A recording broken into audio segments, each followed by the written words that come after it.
Greetings, retro lover. This is Ethan again, aka the Ghost Mall. I produce retrowave music. That is, for me, music inspired by the 1980s and the early 1990s. And in this video, I wanted to try out something a little bit different with you. So I've received some feedback on my previous videos, and I truly appreciate everyone who watches and takes the time to leave me a comment and let me know what you like and what you think I might be able to do a little bit better. And while many of my previous videos have been sort of longer form content, and it seems you all have enjoyed the variety of the content I'm bringing, the type of information I'm talking about, and I'm very glad to hear that. One of the bits of feedback I've gotten a few times is that maybe some of the videos are simply too long, even if I use a guide with timestamps to sort of break them up for you all. So, in an effort to try to meet you where you are and bring you things that are more valuable to you, I've decided that I'm going to try to start a new series of briefer videos, maybe 10 minutes, 15 minutes at the most. And what I wanted to do to start with is just to bring you some videos looking at things that I'm dealing with in my studio on a day-to-day basis while I'm producing my retrowave songs. So whether it be a production I'm currently working on, writing, mixing, arranging, whatever it might be, or just to talk about some issue that I've run into in the studio recently. I thought that I'd bring you, I don't know what I'll call it, maybe something like studio vlog or something. But the impetus again is to try to bring you some shorter, quicker looks at topics that are still going to be helpful to you. So hopefully you'll like this new format a bit. That doesn't mean I'm going to completely issue the longer format videos. Don't worry about that if you were into those. But in an effort to bring you some quick lessons or insights on a more frequent basis, I'm going to be trying to do more of these videos. So let's jump right in. So what I have here is a session that I'm currently working on. This is a mid 80s kind of a pop jam that I'm really, really excited about. It's called In Rewind. It's going to be on a 5-song EP of the same title. And I got to work with a tremendous vocalist, as well as one of the most seasoned and most authentically 80s sounding retro producers who offered a guitar solo on this. So this is kind of a 3-way collab, but I'm not going to feature those lead parts in this.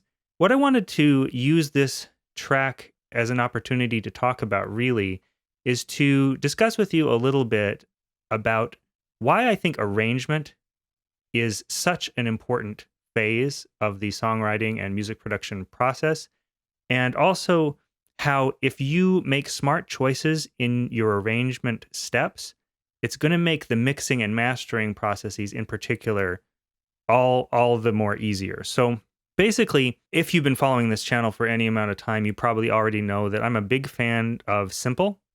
I believe that simple is really beautiful a lot of the time, and I try to use limitations to make myself more creative.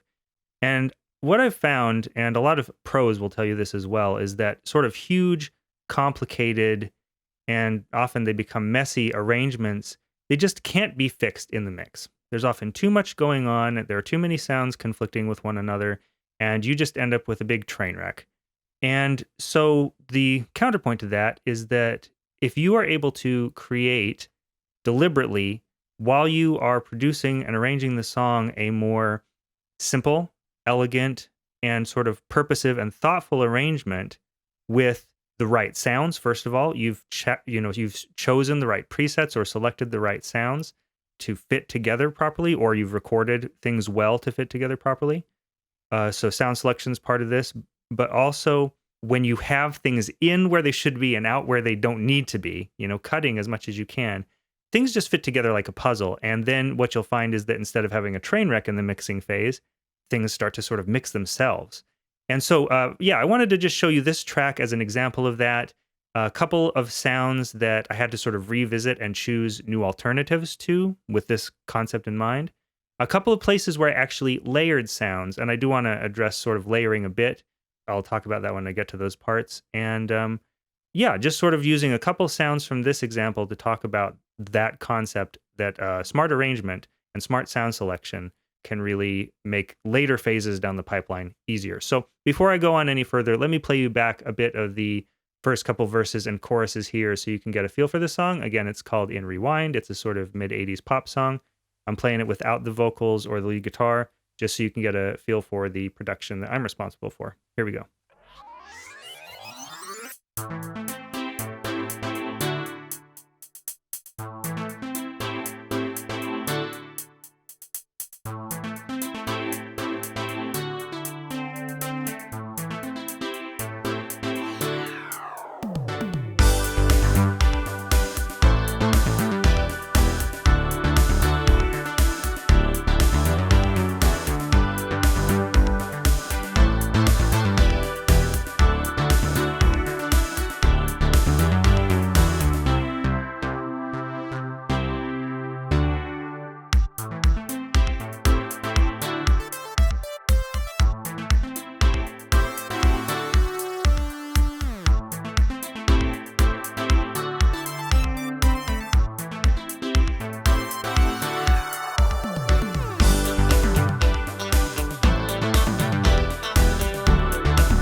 right, so hopefully that gives you enough of a feel for the vibe of this track. It's very up-tempo, like I said, and hopefully retro sounding because of the synths and the sounds and the vibe. But in any case, again, so what I wanted to share with you are my thoughts about selecting sounds in an earlier phase so that the mixing and mastering stages come together better. So the first example I wanted to give you was the bass for this song. So right now, what you heard in that little snippet there was this bass. This happens to be coming from Massive, which I've mentioned in previous videos. As far as modern digital synths go, it's one of my go-tos for a lot of things. I tend to use almost exclusively in most of my songs recreations of retro hardware, but Massive, while it can make very modern sounds, is pretty good for vintage kinds of sounds too. So this is the bass as it is now.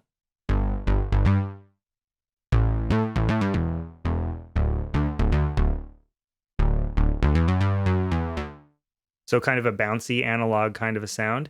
And as you hopefully heard when I was playing back this arrangement, which by the way, of course, it's not mixed at all. I'm still in the production phase, working on a little bit of the drums and trying to finalize the last little bits of the ear candy before getting this off to a mixing engineer. So hence why I'm keeping in mind not wanting to send him a big train wreck of a mix. Initially, I had used a completely different instrument for the bass. So originally, I had used this from the Korg M1. I decided the M1 was going to be one of my main synths for this, along with the DX1, in particular the this FMX1 library from UVI. But anyway, the M1 is a great sort of retro synth. And initially, the bass sounded like, well, let me take up my processing. It sounded like this originally.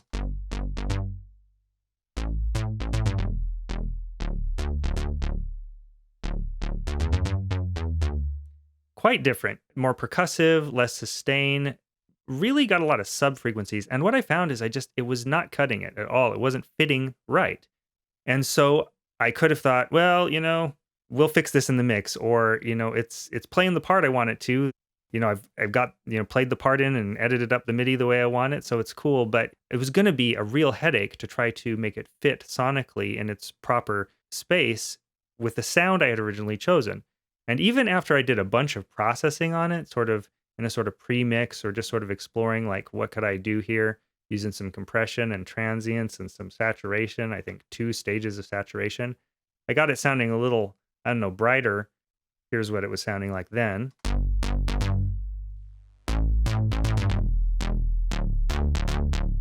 But it just wasn't sitting right in the mix. As a matter of fact, let me go ahead and swap these basses out. You can hear the first chorus with the old bass, and you'll hear it just doesn't fit correctly.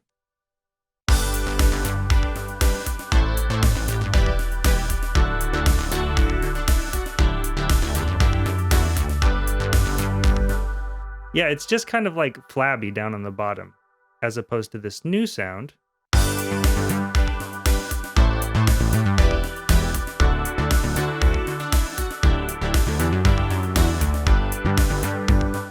Yeah, it's just a bit more present. It bounces more. It has a better feel, better character.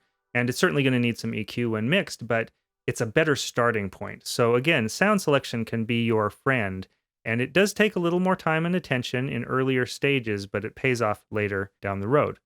Let's look at another example. So I'm a big, fan of cool chord voicings. If you've watched any videos on this channel of any of my retro chord videos, you'll know already that I'm interested in coming up with cool chord voicings and rhythm patterns. So here's the main comp. I think we'll do the verse.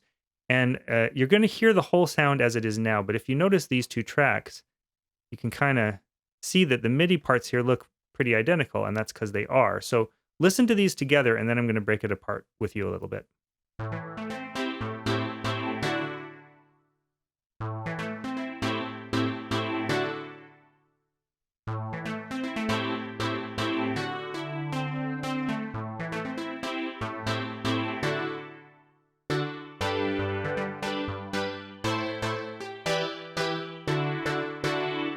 So that's the verse and the start of the chorus. But what is actually happening here is that I've layered 2 sounds. And I actually tend to shy away from layering quite a bit. I think it's part of my bias toward simple arrangements. I figure why have 2 or 3 layers of the same kind of part? I'm specifically talking here about layering the same part played on multiple instruments. Why do that when you could just go back to the drawing board and find a better sound like I did here with the bass? But occasionally you started with a preset, or maybe you wrote the part playing with a particular sound that you really do like some aspect of. But then as you build the arrangement, you find out it's not quite doing all of what you need it to. So that's what happened here. I started with this patch from the Korg M1, and I really like it. It's sort of the epitome of like a digital synth, which the M1 was, trying to replicate an analog sound. And it doesn't sound analog, but it has sort of an analog character with a bright, shiny, plasticky kind of sheen to it.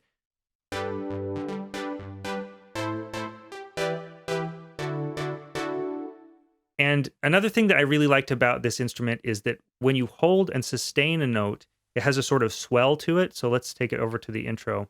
I have some additional lo-fi effects on it in the intro. I won't go into that right now, but listen to the sustain and listen to how a sweep kind of comes in.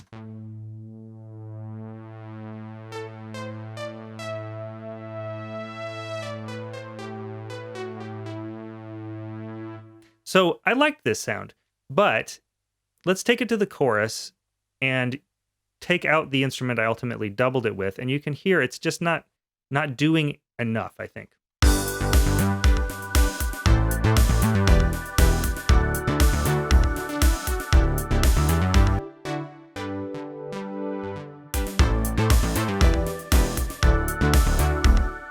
Okay, so that's cool, but I wanted it to be a little bit more expansive, have a little more shine to it, maybe a little more sustain to it, because it's a pretty plucky kind of a sound, and also some more width.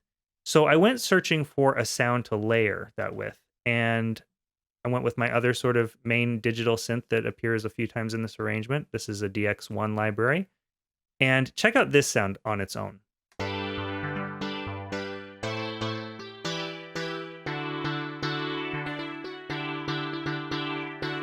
Kind of a classic DX kind of sound, kind of thin. But when they were layered together, they complemented each other quite nicely.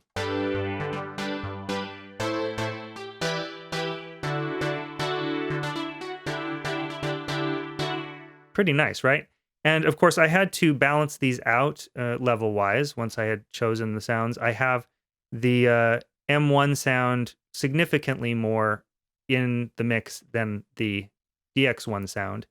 But again, the intention here is to choose sound sources and combine sound sources in such a way that you're almost like EQing the sound, so to speak, by selecting the right sound so that when it comes to the mixing phase, more of what you want to get across is coming from each part.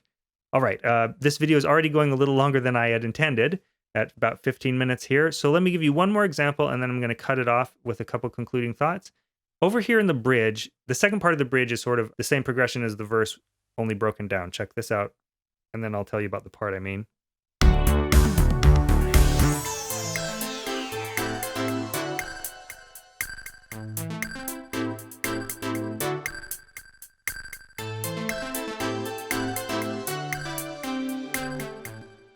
All right, so again, first of all, back to the parts we were just discussing, these synth comps. I actually do drop out the DX here and go exclusively with the M1, again with some lo-fi effects on it. But that's purposefully because I wanted to thin the sound out. So again, back to put things in where you need them, but when you don't, take them out and keep things simple. Now let's take a look at this combination of sounds here, the sort of chimes. All right, again, I wrote this part to sort of fit in with the comp part.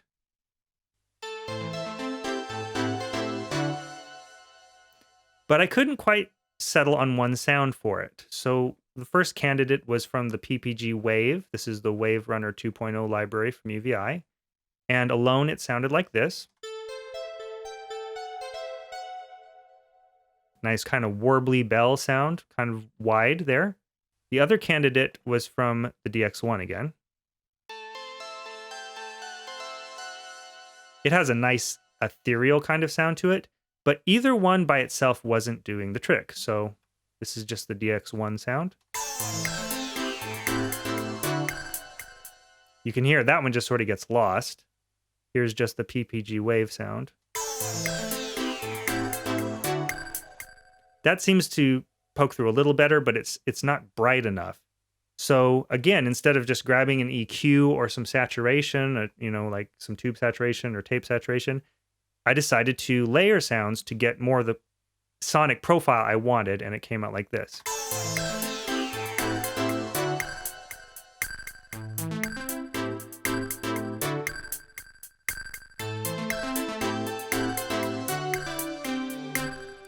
And again, saving us hopefully more work further down the road to try to make parts fit together like I wanted them to. All right, well, I think I'm going to cut it there. I have more that I could say, but because my promise with this video was to try to bring you briefer lessons and shorter, more incisive insights, at almost 18 minutes, I think I'm going to need to refine this further, but hopefully you found this video helpful in some way, shape, or form. Again, these videos are going to be just based on the problems I'm encountering on a day-to-day basis in my work producing retrowave music, and hopefully some of the lessons or insights will be helpful for you. Remember that if you go about selecting sounds, layering sounds, and cutting out parts and bringing parts in intelligently to keep your arrangement simple and uncluttered, when you get to later phases, particularly mixing and mastering, you're going to save yourself a lot of time and many headaches. All right, so this has been Ethan, aka the Ghost Mall, signing off from my home studio. If you enjoyed this video, please feel free to give it a like. You'll find it in your liked videos that way later. If you know anyone who might benefit from this, please feel free to share it with them. And also please consider subscribing, because I bring videos like this about all aspects of retrowave music out on the YouTube channel constantly. So please feel free to subscribe if you'd like to see more. And until the next one, I hope you'll be well, keep it retro, and take it easy, guys.